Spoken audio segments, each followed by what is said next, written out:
Magandang gabi po at basahin po natin ang text natin na makikita sa gawa 1:8.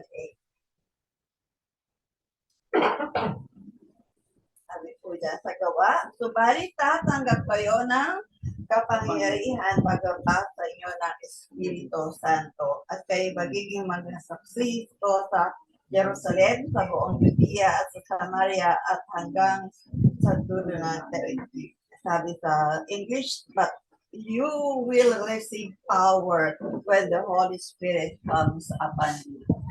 Basa na Diyos ang kayang mga salita, kaya kung po kayong makaupo at i-presa na po tayo. At sabihin po natin talaga yung mensahe ng Panginoon na napaka-importante po. So, alam natin na ang unang nilikha ng Panginoon ay si Adan. Ito na ano lang yung mga kasama niya, mga hayop, yun yung pamamahalaan niya, na which is hindi naman talaga pwede. Kaya niyo ba yun? Na ang kasama niyo lang mga hayop, walang tao. So, yun ang nakita ng Panginoon na hindi angkop na kasama lang natin ay hayop. Ang kailangan natin, may kasama tayo, kapwa natin tao, para meron tayong makatulong, merong makasama, may makatulong sa ano man yung pinapagawa ng Panginoon sa atin. Sabi nga, di ba, no man is an island.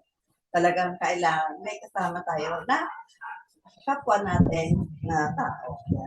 Sabi ng Lord, di ba, it's not good for man to live alone. That is why He created Eve. Kaya niya ginawa si Eva para meron talaga kasama na tao. Siyempre, di ganun din tayo, di ba? Hindi pwedeng hayop lang yung kasama natin. Although ngayon, marami na ganoon, di ba? Pero kailangan pa rin natin ng tao. Di po ba? Yung, sabi nga sa Genesis 2:18.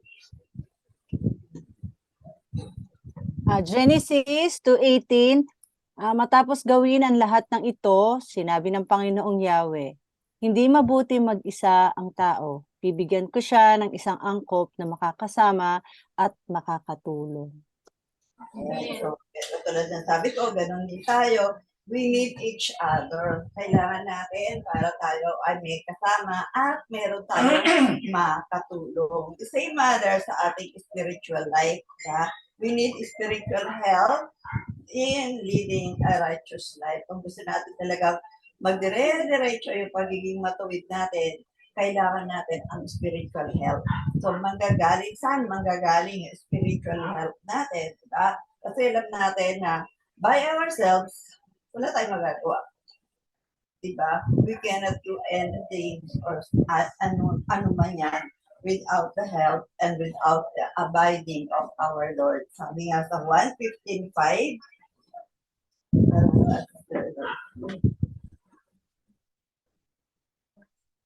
1:15:5, ako nga ang puno ng ubas at kayo ang mga sanga, ang nananatili sa akin at ako sa kanya ang siyang nagbubunga ng sagana sapagkat wala kayong magagawa kung kayo'y walay sa akin. Yes, so alam ng Lord na kung wala siya, without your spiritual help, wala tayong magagawa. Katulad ni Adan na wala siyang magagawa, kahit nandun na siya sa Garden of Eden, wala siyang magagawa. Diba? Wala talaga, wala yung spiritual na tutulong sa kanya.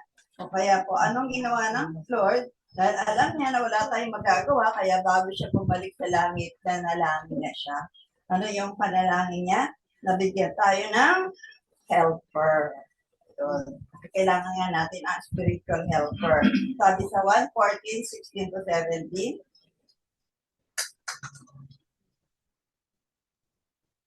1 chapter 14 verse 16 to 17, verse 16, at hilingin ko sa Ama na bigyan kayo ng isang tagatulong na sa inyo magpakilanman. Verse 17, siya ang banal na espiritu na tagapagturo ng katotohanan. Hindi siya matatanggap ng mga taong makamundo dahil hindi siya nakikita o nakikilala ng mga ito. Pero kilala niyo siya dahil kasama niyo siya at sa inyo magpakailanman. Amen.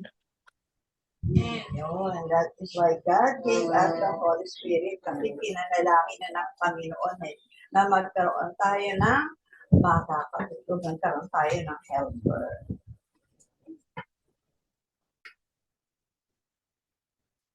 Isa na po.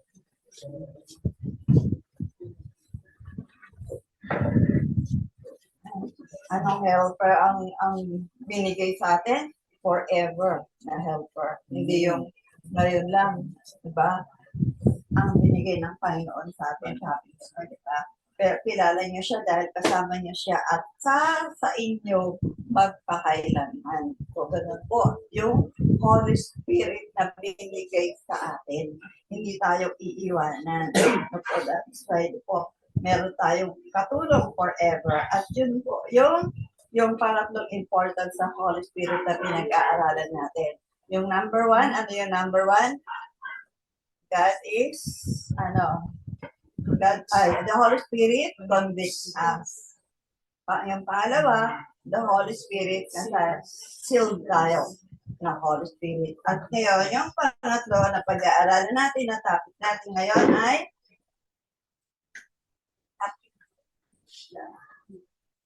ano daw po? Holy Spirit empowers us.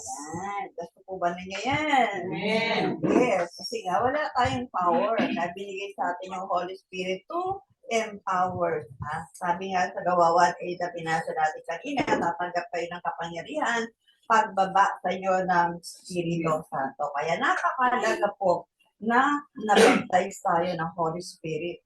Dahil kung wala yung Holy Spirit, wala tayong power. Diba?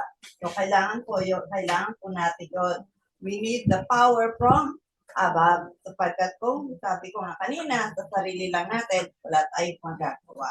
So, magwala po tayong laban sa lahat ng patibong ng kaaway kung wala ang Holy Spirit sa atin. Hindi ka makakagawa sa sarili mo eh. Kung hindi merong kaaway talaga, na talagang hindi tayo tatantanan. Kaya kailangan po natin ang Holy Spirit para ma-accomplish po natin ano ang pinagagawa ng Lord sa atin. At hindi tayo nakakilala sa Lord ng wala lang. May gagawin at gagawin po tayo. Hindi tayo palaging nakaupo na lang, natatapakinig. Kailangan tayo ay kumilos din po, diba? Para magamit tayo ng Panginoon. So, kailangan natin yung power ng Holy Spirit para magawa natin ano man ang pinapagawa sa atin. So, ang tanong, why do we need the power of the Holy Spirit? So, number one, ang daw natin kailangan, power of transformation. Kasi nga, hindi naman tayo mababago ng sarili lang po natin eh. Para mabago tayo, araw-araw, kailangan natin ang Holy Spirit. Yan siya yung kumikilos sa puso natin, sa isipan natin, para ma-regenerate po yung buhay natin for transformation. So, araw-araw dapat nababago yung buhay po natin through the help of the Holy Spirit. Ay, siya yung nagpo-convict po sa atin. Kung meron tayong nagagawang mali or meron tayong hindi ginagawa para sa Lord, yung Holy Spirit ang magpo-convict po sa atin. Para nang sa ganon, magkaroon tayo. Magamit niya tayo, magamit yung power na binigay sa atin. Kasi nabaptize ka ng Holy Spirit, may power ka, hindi man naman ginagamit. Para ano? So, di po ba, kailangan magamit po natin yung power na yun, binigay ng Lord. So, dapat kumikilos po tayo. Nababago tayo araw-araw. Sabi sa Tito 3:3-5. Tito 3, verse 3, nung una tayo mga hangal, hindi masunurin, naliligaw at maging alipin ng mga pakamundong damdamin at lahat ng uri ng kalayawan, naghari sa atin ang masamang isipan at pagkaingit. Tayo'y kinapootan ng iba at sila'y kinapopootan din natin. Verse 4, ngunit nang mahayag sa atin ang kabutihan at pag-ibig ng Diyos na ating tagapagligtas. Verse 5, iniligtas niya tayo hindi dahil sa ating mabubuting gawa, kundi dahil sa kanyang habag sa atin. Tayo ay pinanganak na muli sa pamamagitan ng tubig at tayo rin ay pinago ng Espiritu Santo. Yun ang nagbago sa atin. Yung Holy Spirit, siya yung nagtatransform ng buhay natin. Ang mga kailangan natin, syempre sumunod kung ano yung conviction, kung ano yung sinabi sa atin, dapat gawin natin. Para na sa gano'n, babago po talaga yung buhay po natin. Hindi natin kaya, sabi ko nga, magbago mag-isa, di ba? Yung Holy Spirit ang tutulong para ma-transform po yung ating puso, yung ating kaisipan to become mature believers. Kasi yun yung dapat di ba? Hindi tayo stagnant, nananatili ka lang na nandun sa baby Christian ka lang. Dapat nagmamature po tayo. Yung faith natin, dapat nagmamature po yan. And para nang sa ganon, we can live righteously and have eternal life. Yun po yung pinakadulo natin, di ba? Kaya maging sensitive po tayo sa kilos ng banal na espiritu. Dapat kilala mo siya. Para alam mo, Holy Spirit ito. Di ba? Para mabago po tayo ng magkaroon tayo ng Christ likeness. Yung pagiging matuwid po natin. Para hindi po masayang yung grace, di ba? Grace ng Lord yung binigay sa atin. Di ba? Dati nga daw, ganito tayo, masama tayo, di po ba? Pero dahil sa pagkatanggap natin sa Lord, binago tayo, yung habag niya, sumaatin, kaya dapat hindi po masayang ito. Na binigay sa atin yung helper, hindi niya tayo basta iniwanan na lang, di ba? Kumbaga, namatay na ako para sa inyo, goodbye. Hindi siya ganun Pinadala pa niya yung Holy Spirit para tuloy-tuloy po yung pagbabago po natin. Hanggang magpakailanman, hindi po ba? Yun po yung pinagkaloob sa atin. Sabi nga sa Tito 3:67, Tito 3:67, verse 6, masaganang pinagkaloob ng Diyos sa atin ang Espiritu Santo sa pamamagitan ng ating tagapagligtas na si Jesucristo. Amen. Salan ko po tayo gawin matuwid na pamamagitan ng kanyang kagandang loob at tayo ay maging tagapagmana ayon sa pinangako buhay na walang hanggan. Amen. Okay po ba, napakabuti ng Panginoon. Sabi niya, masagana na nga ipinagkaloob sa atin yung banal na espiritu. Yun po ba? Para nang sa ganon, maging matuwid tayo dahil sa kanya kagandahang loob. At hindi doon nagtatapos, kundi tagapagmana tayo. Hindi po ba? Kaya sa pinangako niya, yun buhay na walang hanggan. So, tayo bilang mga believers, dumarating din po tayo sa tayo ay pinanghihinaan. Tama po ba? Siyempre, di ba, bilang tao, minsan nananaig din po yung pagiging tao natin, physically and spiritually, nagkakaroon tayo ng mga insecurity sa buhay, emotionally, nade-depress din po tayo, and other negative thoughts and feelings. Pero through the help of the Holy Spirit, nakaka-overcome tayo. Di ba ba? Nagtatagumpay pa rin po tayo. Kung wala yung Holy Spirit, bumagsak na talaga tayo. Katulad ng maraming nakikita po natin. Dahil wala yung Holy Spirit, di nila alam kung anong gagawin nila, hindi ko ba? Pero salamat sa Lord. Yun nga yung grace ng Lord. Yung nakakayanan natin bumangon uli, nakaka-overcome tayo. Bakit? May Holy Spirit tayo. Amen po. Kaya yung na-overcome po natin because of the power of the Holy Spirit na nasa atin po para bigyan po tayo ng lakas, ng power. Kumbaga, ini-ignite niyo yung power natin para makapagpatuloy po tayo. Kasi nga talaga, kung tayo lang, hindi natin kaya yung kaaway, yung kalaban. Hindi natin yung kaya. But because of the Holy Spirit na nasa atin, kaya natin. We can do all things through Christ. Amen po? Drop kanya natin. 2 Corinthians 12:9-10. 2 Corinthians 12:9-10, verse 9, ngunit sinabi ng Panginoon sa akin, sapat na sa iyo ang aking biyaya dahil ang kapangyarihan ko'y nakikita sa inyong kahinaan. Kaya buong galak kong pinagmamalaki ang aking mga kahinaan nang sa ganun ay lagi kong maranasan ang kapangyarihan ni Kristo. Amen. Verse 10, dahil dito maligaya ako sa aking kahinaan, sa mga panalait sa akin, sa mga pasakit, pag-uusig at sa mga paghihirap alang-alang kay Kristo, sapagkat kung kailan ako mahina, saka naman ako pinalalakas ng Diyos. Amen. Yan po yun, di ba, napakasarap po nun na kahit ang dami nating pinagdadaanan na hindi maganda, sabihin na natin, yung mga kahirapan. Pero alam mo na nasa iyong banal na espiritu, sasabing nagagalak ka pa eh. Di ba ba? Nakakatawa pa rin tayo kahit marami tayong problema. Di ba? Kaya nakakata natin yung tumawa kahit may problema, di ba? Kahit wala kang pera, di ba? Laging masaya. Yun po ang buhay ng Kristiyanong may banal na espiritu. Yan po. Yun ang nagagawa. Yun yung power ng Holy Spirit sa buhay po natin.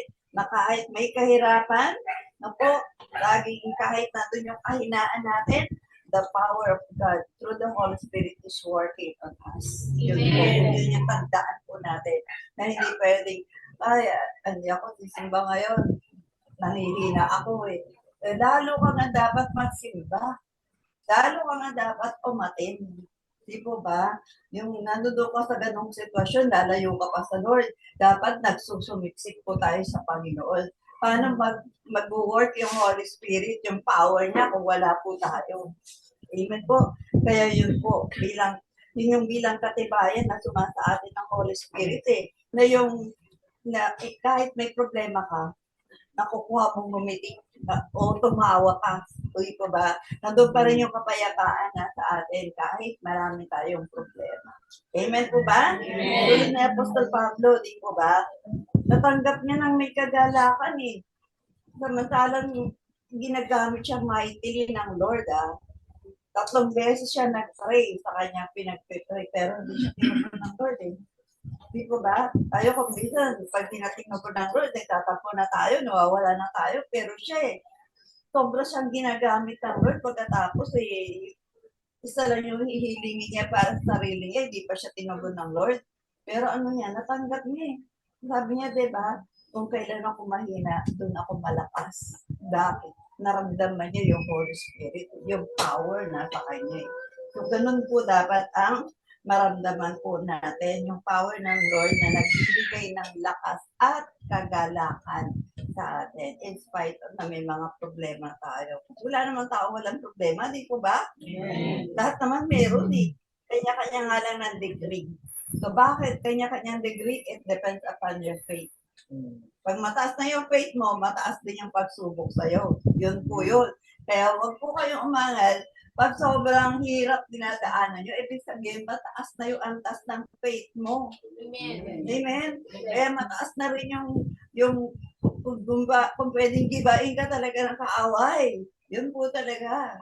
Ibig sabihin, kinakaya mo, di ba? Sabi ng Lord, di naman niya papahintulot ang problema hindi mo kaya. So, kung ano man yun sa'yo, kaya mo yan. Amen po? Yun po yung importante na alam natin may Holy Spirit po tayo na sa panahon ng panghina, nandun yung kalakasan ng ating Panginoon through the Holy Spirit. Give us strength to continue.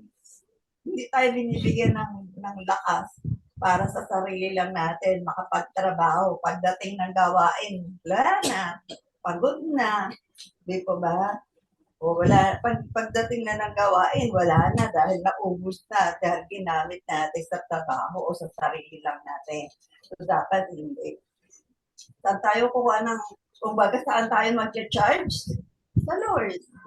Kaya dapat, katulad ng pinag-aralan natin kahapon, huwag tayong mawala sa fellowship. Sa lahat ng gawain ng Lord, yun po yung doon tayo nag-charge to po. He guards and the Holy Spirit guards and guarantee our salvation to be able to continue to live a transformed life. So sabi sa Efeso 1:14. Efeso 1, ang Espiritu ang katibayan na makakalikha Pero ng di mo. mga pangako ng Diyos para sa atin hanggang sa pagkakamtan natin ang naging kaligtasan. Purihin natin ang kanyang kalawalhatian. Amen. Mamaya ka pa bro ha. Ayan. So yung yung Holy Spirit, yung katibayan na makakamit natin ang pangako ng Lord. Kaya pag lagi nating tandaan na lahat ng pangako ng Panginoon, hanggat nandiyan ang Holy Spirit sa'yo, mangyayari lahat yun. Yun po yun. So let us live according to the transformation and the leading of the Holy Spirit. Binago ka na. Huwag ka nang bumalik sa dati. Amen ba? So yun po. na kailangan na binabago tayo ng Lord araw-araw para makuha natin yung pangako niya. So, hindi natin makukuha yun kung tayo ay hindi sumusunod. Hindi natin ginagawa kung ano yung binago ka na nga, tapos babalik ka pa sa dati. Paano mo makukuha yung pangako ng Lord? Tapos isisihin natin paminsan ng Lord, di po ba? So, hindi po. Tayo na may kasalanan kasi hindi tayo nagpapatuloy. So, sabi nga, Efeso 4:30, Efeso 4:30 at huwag na ninyong saktan ang kalooban ng Espiritu Santo ng Diyos, sapagkat siya ang tatak ng Diyos sa inyo, ang katibayan na kayo'y tutubusin pagdating ng takdang araw. Amen. Ayun, so pag hindi po natin sinusunod, binago niya na tayo. So anong mararamdaman po ng Holy Spirit? Siyempre, mag-grieve. At pag nag-grieve daw siya, walang kapatawaran. Kaya yun po yung ingatan natin.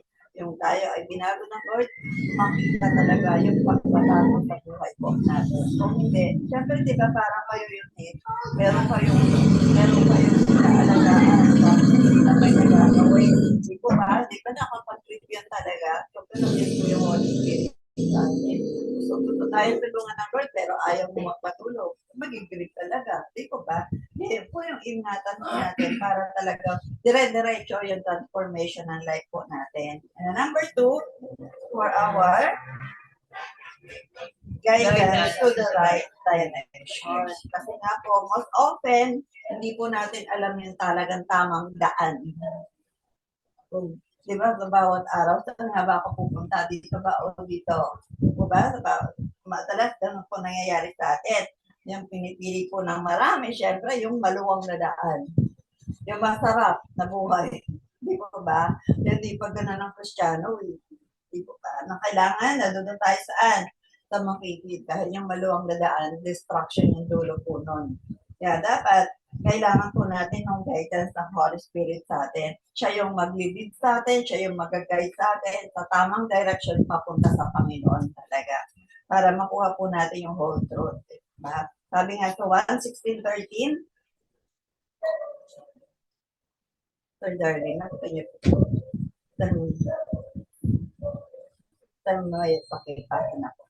1:16 Subalit kapag dumating na ang Espiritu ng katotohanan, papatnubayan niya kayo ng buong katotohanan sapagkat hindi siya magsasalita ng mula sa kanyang sarili, kundi ang anumang bagay na kanyang marinig, yun ang kanyang sasabihin at kanyang papahayag sa inyo mga bagay na darating. Saan daw po tayo papatnubayan? Sa whole truth, yung buong katotohanan. Doon po, hindi tayo mamamali kung sinusunod po natin yung guidance ng Holy Spirit. Kasi walang kasinungalingan sa Holy Spirit, di ba? Dahil Diyos din siya mismo eh. Kaya lahat po ng sasabihin niya ay katotohanan para maintindihan natin, maunawaan natin, ano ba talaga yung kalooban ng Lord para sa atin. For example, sa araw na to, di ko ba? Kailangan natin yung guidance sa araw na to. Buong maghapon na yan. So, kailangan po natin yung guidance ng Holy Spirit para na sa ganun, tama ang direction natin papunta sa Lord. Hindi tayo palayo, kundi papunta sa Lord. Kapag hindi daw po tayo maligaw ng maraming maling katuruan na naglipana na po ngayon. Marami na po yan. Kaya maging sa prayer po natin, di ba, yung Holy Spirit yung nag-guide sa atin. Kasi nga hindi natin talaga alam, kung minsan, di ba, dumadating tayo sa point na hindi natin alam ko, ano nga ba yung pag-pray ko? Ano nga ba? Sino nga ba? Pero, once na dumulog po tayo sa Panginoon, para mag-pray, the Holy Spirit leads us. Tinuturo niya sa atin kung sino, kung ano yung papanalangin po natin. Basta nakita ng Lord talaga yung sincerity natin na lumalapit sa Kanya in prayer. Sabi sa Romans 8:26-27. Romans 8:26-27. Tinulungan tayo ng banal ng Espiritu sa kahinaan natin. Hindi natin alam kung ano ang dapat gawin. Panalangin. Kaya ang Espiritu na rin ang lumagitan sa Diyos para sa ating sa pamamagitan ng dahilan. Hindi natin kayang sabihin. Verse 27, at ang anumang nais sabihin ng ng Espiritu ay alam ng Diyos na siyang sumisiyasat sa puso ng tao sapagkat namamagitan ang banal na Espiritu para sa mga namampalataya kung ano ang ayon sa kalooban ng Diyos. Amen. So, yun, napaka laki ng role ng banal na Espiritu sa atin na kahit sa pananalangin po natin na hindi natin, lalo na pag masyado tayo emotional na lumapit sa Lord, wala ka nang ginawa kundi umiyak. So, yung Holy Spirit na yun nakikipag-usap na. Kumbaga, sinasala niya na o tinatama niya yung ano yung gusto natin ipag-pray. Kasi alam naman ng Lord, di ba, kung ano yung dinadala natin, alam naman ng Lord kung ano yung pag-pray natin, hindi lang natin masabi. So, the Holy Spirit ang nag-intercede para sa atin. Yung prayer natin maging ayon sa kalooban ng Lord. Amen, diba? Kaya yung prayer natin na-answer because of the intercession of the Holy Spirit. Walang intercession, yung prayer natin hindi matutupad yun. Pero dahil sa Holy Spirit, siya yung nakikipag-communicate na itatama niya yung prayer natin. Kaya natutugon yung panalangin natin. Amen po ba? So, number 3, ano pa daw po? For us, overcome spiritual forces. Kailangan natin ang Holy Spirit for us to overcome spiritual forces. Kaya sabi ko kanina, di ba, marami na po talaga ng mga spiritual forces na talagang kung hindi tayo papayagan na maligtas talaga. Gagawin at gagawin lahat para tayo po ay muling mailigaw. Marami po yan. Kumbaga sila yung kontrabida sa faith po natin. Diba? Kaya hingin po natin lagi na magkaroon tayo ng discerning spirit. Yan po, para na sa ganun, nakilala po natin every spirit. Po, para makilala natin yung, ito yung, hindi, spiritual forces to, kalaban ko. Ito, sa Panginoon to. So, makikilala po natin pag meron po tayong discerning spirit. Yun yung Antichrist po, nandiyan na po. Para i-mislead nga po tayo eh. Para maalis po tayo sa pananampalataya.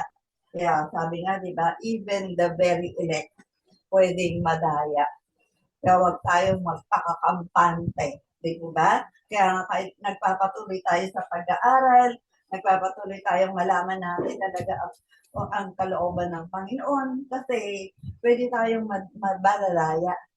Di po ba, napanood niya ba yung, The Thief of the Night? Sino ba yung naiwan?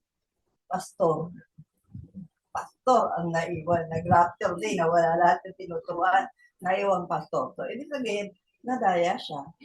So, kaya dapat din po tayo mag-ingat through the false teachings, false prophets, false teachers. Sabi sa Matthew 24:11 and 24.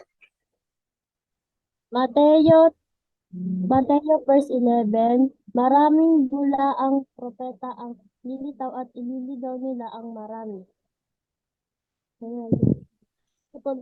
Sapagkat lilitaw ang mga hindi tunay na Kristo at mga huwad na propeta.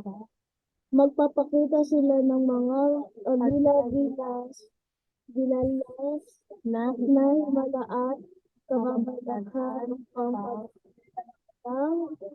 maaari ang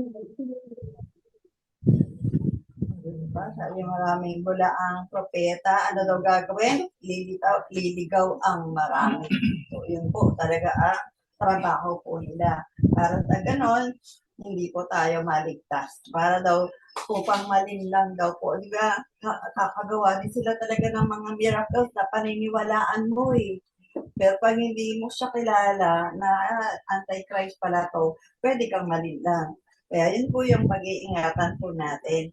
Hindi lamang daw po false prophets, pati false teachers. Kaya mag-iingatin po kayo sa mga teachers.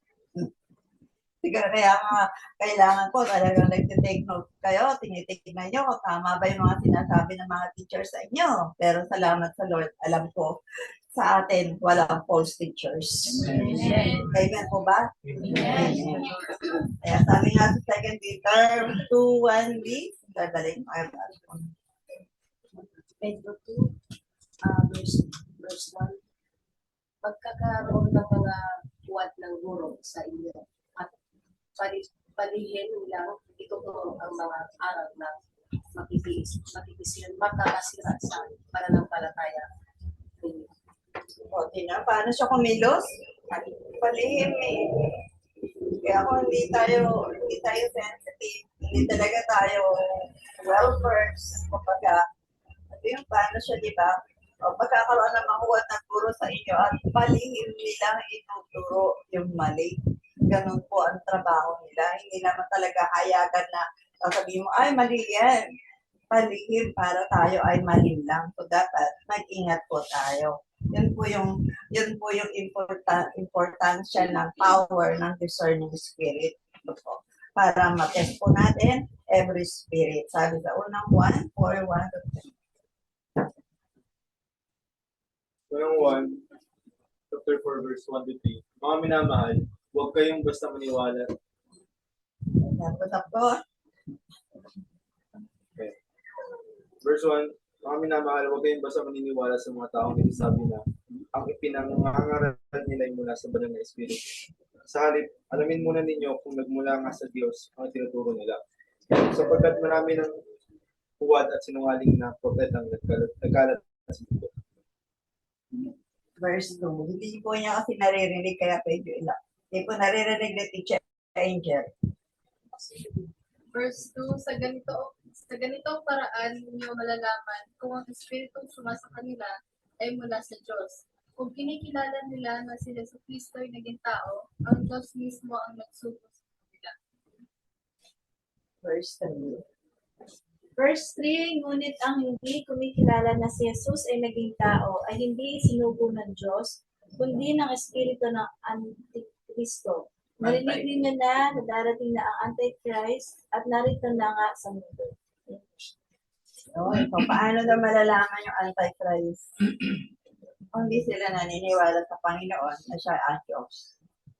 Tayo po ba naniniwala? Amen. O, doon malalaman. O, di ba? Kung kinikilala nila na si Jesucristo ay naging tao, ang Diyos mismo ang nagsugo sa kanila. Dapat ganun po yung paniniwala. Yung katotohanan dapat nasa atin po yun. Pag alam natin, test na every spirit eh. Kung sa kanila, tao lang si Kristo, eh di mali. Amen po ba? Amen. So we need the empowerment of the Holy Spirit for our transformation, for our guidance, and for the discerning of the spiritual forces. So, paano po tayo ma-empower by the Holy Spirit? Gusto po ba natin ng power? Amen. Yan, yung palaging may power, hindi po yung bumabagsak yung power. So, ano dapat natin gawin? How? Spend time with the Lord. Spend time with the Lord. Kailangan, meron po ba tayo nakalaan na oras para sa Panginoon? Dapat daw po yung pinakauhawan natin, yung presensya ng Panginoon. Naglalaan tayo talaga ng oras. O kung paano naglalaan tayo ng oras sa iba nating trabaho, dapat sa Lord, meron din po tayong nakalaan ng oras para sa Panginoon. So, paano po tayo mag-spend ng oras sa Lord? How to spend time with the Lord?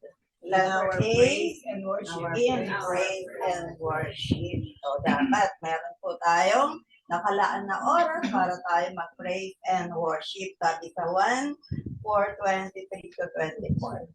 1:4:23 to 24. Verse 23, tandaan mo, darating ang panahon at narito na nga, na ang mga tunay na sumasamba ay sasamba sa Ama, sa Espiritu at sa katotohanan. Ganito ang ori ng mga sumasamba na hinahanap ng Ama. Verse 24, ang Diyos ay Espiritu, kaya ang sumasamba sa Kanya ay dapat sumamba sa pamamagitan ng Espiritu at katotohanan. Amen. So yan po ang hinahanap ng Panginoon. Hindi basta kagaya ngayon, kagaya kanina, o nandito tayo, umawi tayo. Nakita kaya ng Lord yun na nag-praise and worship kayo? Amen. Yun po ang dapat. Diba? Marami sa church, diba, nakatayo lang. Kahit nagkakagulo na, sarap-sarap na ng joyful song, wala ka. So, ito po ang hinahanap ng Lord. Mag-spend tayo ng oras na mag-praise and worship. Kahit mag-isa lang po tayo sa bahay. Dapat makikita po ng Lord. When we are in God's presence to worship and praising, we will experience miracles. Okay? Ganun po, dapat. Sabi nga sa gawa, 16:25-26,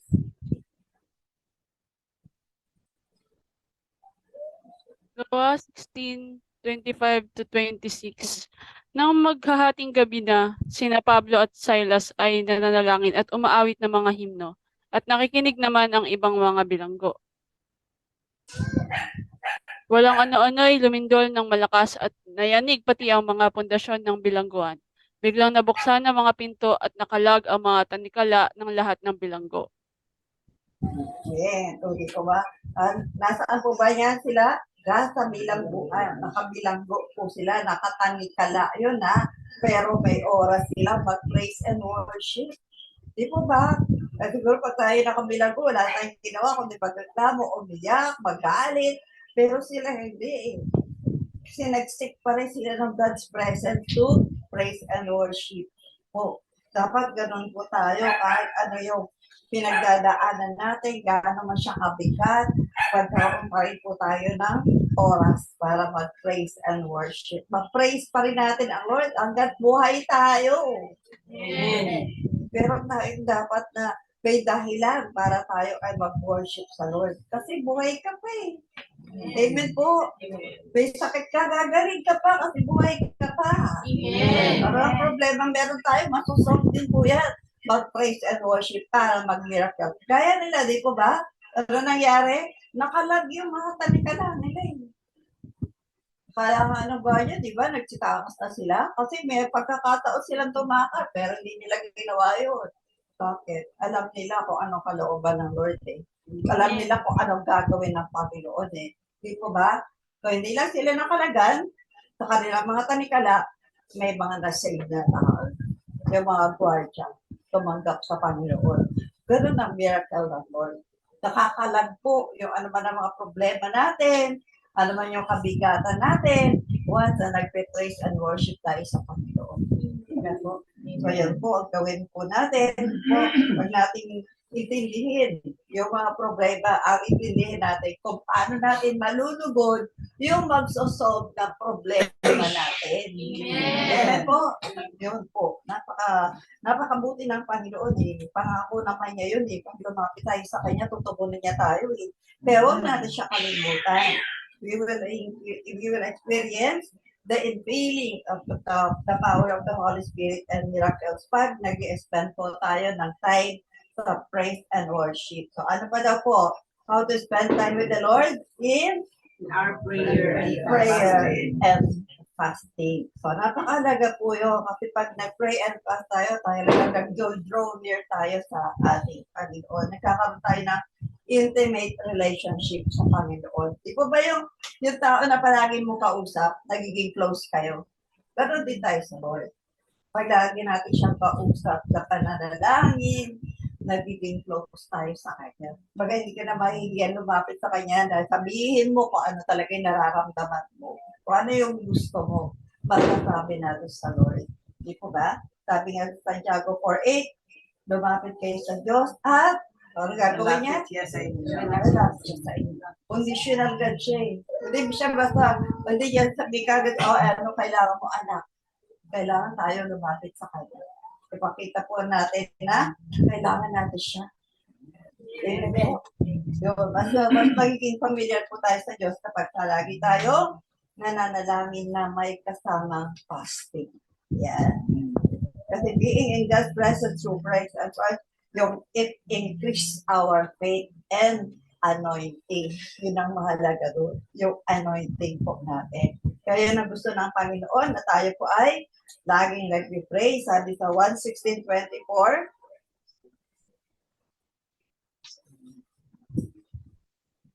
diba Sister Joseph?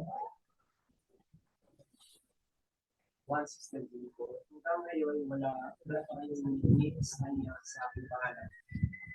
Humingi kayo at kayo'y tatanggap upang malubos ang inyong kagalakan. Diba? Gusto ng Lord, lumapit tayo sa Kanya. Gusto niya mag-pray tayo. Sabi, hanggang ngayon, wala pa kayo hinihingi. Parang hinihintay ng Lord, hapon na, hindi ka pa lumalapit sa akin. Naghihintay lagi ang Panginoon, umaga pa lang, di ba? naghihintay ang Panginoon. Sabi ako, wala pa kayo nahingi sa pangalan ko. Ganun kabuti ang Lord. Kaya dapat, may oras tayo para manalangin sa Panginoon. Mag-pray, hindi lamang po para matubog yung prayer natin, kundi para mapalapit tayo sa Lord. Doon, para mas makilala natin siya ng lubusan. Kung may mga mas mabibigat tayong problema, mahirap na sitwasyon na dapat pagdesisyonan, or between life and death situation, we need prayer and fasting.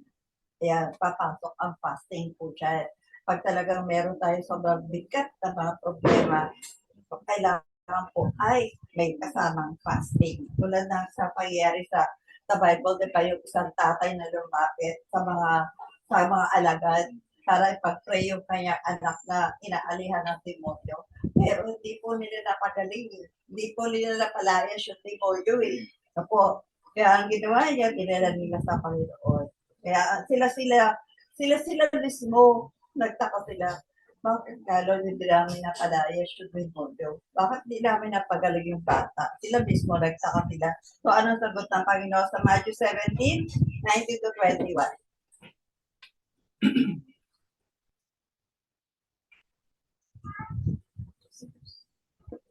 Mateo chapter 17, 19. Nang sila na lang lumapit kay Jesus ang mga tagasunod niya at nagtanong, bakit hindi po namin mapalayas ang masamang espiritu? Verse 20, sumagot si Jesus, dahil mahina ang pananampalataya. Sinasabi ko sa inyo ang totoo.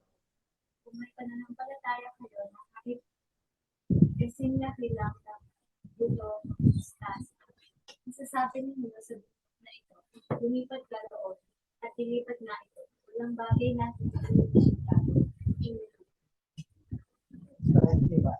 Verse 21, ngunit ang ganoong uri ng masamang espiritu lang sa pamamagitan ng panalangin. So yan po, ano yung unang dahilan? Mahina your faith. Yung unang dahilan. Sabi ng Lord, mahina yung faith nyo, kaya hindi nyo napalayas yung demonyo. Kaya sabi po, mahalaga po yung faith po natin pag tayo po ay nananalangin. Pangalawang dahilan, kailangan ang prayer with fasting pagka ganong sitwasyon. Diba? Yun yung sabi doon sa verse 21, di ko ba? Ang ganoong uri ng masamang espiritu ay mapapalayas lang sa pamamagitan ng panalangin at pag-aayon. Yan po. Kailangan po natin yun. Na tayo man po ay nag-fasting po. Tulad ng Panginoon, di ko ba? Panginoon na siya, pero ginawa niya po mag-fasting. 40 days and 40 nights, prayer and fasting. Kaya nung nababit sa kanya si Satanas, nanalo ba? Hindi ko ba? Wala talaga much. Laro din po tayo. Kaya samahan po natin. Kagaya po sa church, di ko ba? Kapag mayroon tayong mga soul winning program, kagaya ng incoming anniversary natin, kailangan po natin na magdala ng pagdalawa sa paano natin madadala. Hindi naman natin basta kayang bitbitin, prayer and fasting. Pagdadala naman po natin doon, kailangan pa rin para pagdating nila ang Lord. Hindi basta dinala lang natin doon. Ang importante, kaya tayo nag-pray and fasting para sila tumanggap sa Panginoon. Para sumunod sila sa gospel. Kaya po, mag-join po tayo sa November 10, Friday ng 10 o'clock. Friday po yan 10 o'clock. Wala na pong kakain. Hanggang Sabado na alas 12 ng tanghali. Kaya po ba natin? Kaya ba? Kaya do all things. Kaya pa sabi na natin, do all things. Pero sa ano po, sa lahat ng gusto mag-join, 9 o'clock po tayo sa next sa church. 9 o'clock hanggang 12 o'clock. Pero ang fasting natin, Friday ng gabi pala. 10 o'clock ng gabi. Wala na pong midnight snack ho. Wala nang breakfast at wala nang lunch. After na nun, tsaka na alas 12. Hindi ko alam kung alas 12 na. Tatlo magtuturo. Di po ba? So, yun po, handa po ba tayo dyan? Amen. Oh. Gusto po natin na maraming maligtas, gawin po natin. So, ano pa daw po? Paano pa daw po? So, prayer fasting number 2. Number 3, ano pa daw po? Engaging into the word. So, word naman po ito ngayon. Kailangan babag po tayo sa salita ng Lord. Hindi lang po yung praise and worship, prayer and fasting, salita ng Diyos. Parang tayo ay makaget into sa Panginoon. Kung paano daw tayo kumakain physically, ilang beses tayo kumakain. Tatlo lang ba? 4 times. Kaya ngayon mawawala yung midnight snack natin sa Friday, November 10, di ba? Yun po, ganun po yung, ganun po ba tayo nagbabasa o nag-aaral na salita ng Diyos? 3 times, 4 times, 5 times. O 1 time lang. So, di ba? Compare po natin sa physical, yung ating spiritual. So, gano'n nakapayat yung spiritual natin? O, di ba? Naglalakihan lang tayo sa labas, sa loob kaya. Kaya kailangan po natin yung Word of God. Pakainin din po natin yung kaluluwa natin. Mag-spend po tayo ng time reading, meditating, studying, memorizing, applying. Yan po yung hindi lang basta reading wala na. Dapat na may meditate natin, na may memorize natin. Na po, dapat po para ma-apply po natin. Sabi nga sa Matthew 4:4, wala si Matthew 4:4. Pero sumagot si Jesus, sinabi sa kasulatan, hindi lang sa pagkain mabubuhay at tao, kundi sa bawat pagkain. Amen. Diba? Hindi lang puro tinapay. Kailangan ipunong kaluluwa po natin yung Word of God. Na po, para nasa gano'n, lumakas yung ating spiritual at hindi lang yun. Ano pa yung Word of God? Ito po ay powerful weapon. Mabisang sandata o pananggalang panlaban sa kaaway. Yan po ang salita ng Diyos. Sabi sa Hebreo 4:12. Ayan, Sister Robeline na po. Hebreo 4:12, sapagkat buhay at mabisa ang salita ng Diyos at higit na matalas kaysa alinmang espadang magkabilaang talim. Tumatagos ito hanggang kaluluwa at espiritu at hanggang sa kasukasuan at kaloob-looban ng buto. Nalalaman nito ang pinakamalalim na iniisip at hinahangad ng tao. Amen po. Amen. Diba? Yung Word of God kayang mag-penetrate sa kaloob-looban po natin. Hindi lang yung pagkain natin, napitong pa na po yan, may lalabas na po natin eh. Hindi kagaya ng Word of God talaga, di ba? Lahat po sa katawan natin, kaluluwa po natin para ma-transform po tayo. Kaya po, may panlaban po tayo sa kaaway. Tulad ng encounter ka ng Lord, di ba? Yan, si Satan. Yung anong ginamit lang ng Lord, Word of God din. Napalayas na demonyo, di po ba? Ganun po, kabisa. Yung ating pananggala, yung Word of God po. Di po ba siya yung sword? Spend po natin, yung time po natin, reading and soaking. Babad daw po natin yung pagbabasa ng salita ng Diyos sa atin para malaman po natin yung kahalagahan ba ng Bible. Para ano ba itong Bible na to? Ano ba ang nagagawa nito sa buhay ko? Kailan ko ba dapat itong gamitin? So, dapat alam po natin. Sabi sa 2 Timothy 3:16-17. 2 Timothy 3:16-17. Ang lahat ng kasulatan ay kinasiya ng Diyos at nagagamit sa pagtuturo ng katotohanan, sa pagtatama ng maling katuruan, sa pagtutuwid sa dikong gawain, at sa pagsasanay sa matuwid na pamumuhay. Verse 17, upang ang lingkod ng Diyos ay magiging karapat-dapat at handa sa lahat ng mabubuting gawain. Amen. So, di po ba napakadami po? Nasap yan, magagamit sa pagtuturo ng katotohanan, pagtatama sa maling katuruan, pagtutuwid sa likong gawain, pagsasanay para maging matuwid ang pamumuhay. Yun po ang kahalagahan ng sa atin o ng salita ng Diyos. Kaya itutuwid po talaga tayo. Nata-transform po tayo kasi perfect book. Pinaka-perfect book lang po. Wala nang ibang perfect book kundi ang Bible lang po. Amen? Kaya pag nagawa po natin yun, mararanasan daw po natin yung incredible breakthrough and transformation sa buhay natin. Kasi mag-grow tayo, mag-mature tayo sa pananampalataya natin, and more spiritual blessings sa Lord. Pag talaga magkakaroon po natin. So, pangalawang how to be empowered. Ano yung pangalawa?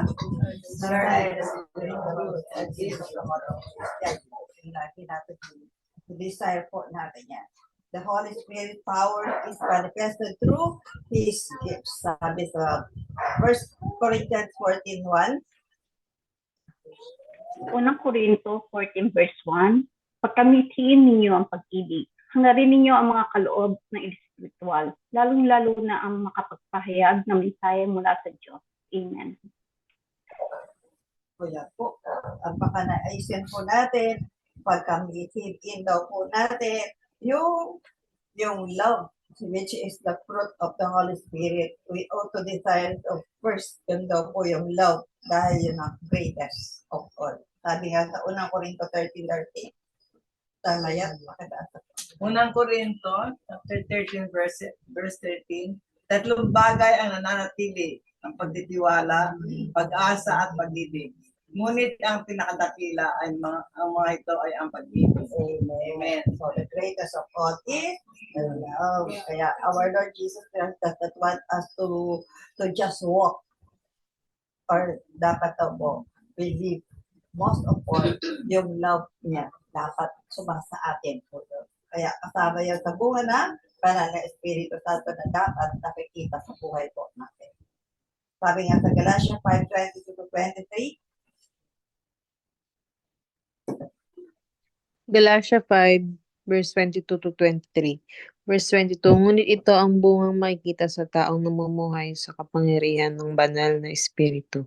Pag-ibig, kagalakan, kapayapaan, pagtitiis, kabutihan, kagandahang loob, katapatan. Verse 23, kahinahunan at pagpipigil sa sarili. Kung ganito ang pamumuhay natin, hindi natin malalabag ang mga utos ng Diyos.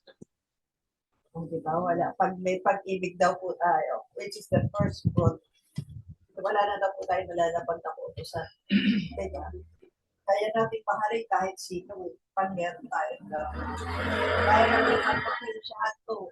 May joy tayo, basta may pag-ibig tayo. May kapayapaan tayo, basta may pag-ibig tayo. So lahat po yun, yung night na yung papapa sa atin, pag may love po talaga tayo. Amen po. So yan ang importante na wala daw tayo malalabag na utos ng Panginoon. Kapag sa atin na po dahil dyan, magbabalik ko siya fruit of the Holy Spirit, magagawa nating mahalin, pagmahal tulad ng Panginoon. Yan po ay importante. Makakaya nating tumulong, makakaya nating maglingkod sa Panginoon, kaya man may kagalaan, basta may pag-ibig po tayo. Pinagyakan na ka-importante sa unang Korinto 12:7. 1 Corinthians 12:7, ang bawat isa ay binigyan ng kakayahan na nagpapakita na sumasa kanya ang banal na espiritu upang makatulong siya sa kapwa niyang mananampalataya. Amen. So yan po, kaya tayo binigyan ng power, binigyan ng Holy Spirit, para makatulong po tayo sa kapwa po. Magamit po tayo. Ako, kayo na po magbasa ng gifts of the Holy Spirit na nasa 1 Corinthians 12:8-10. Lahat na po yun ng gifts of the Holy Spirit. So ano po ang resulta? Pag nasa atin po ang power ng Holy Spirit, We get to accomplish the word entrusted by God. meron po kayo pinagkatiwala sa atin ang Lord. Amen. Kaya ngayon, di ba, anong pinagkakatiwala ng Lord sa atin? Magdala ng kaluluwa sa anniversary po natin. Kaya daw po, ma-accomplish daw po natin pag may power tayo ng Holy Spirit. Meron tayong madadalang kaluluwa sa Panginoon. Kaya pray na po tayo. Sa Lucas 4:18-19,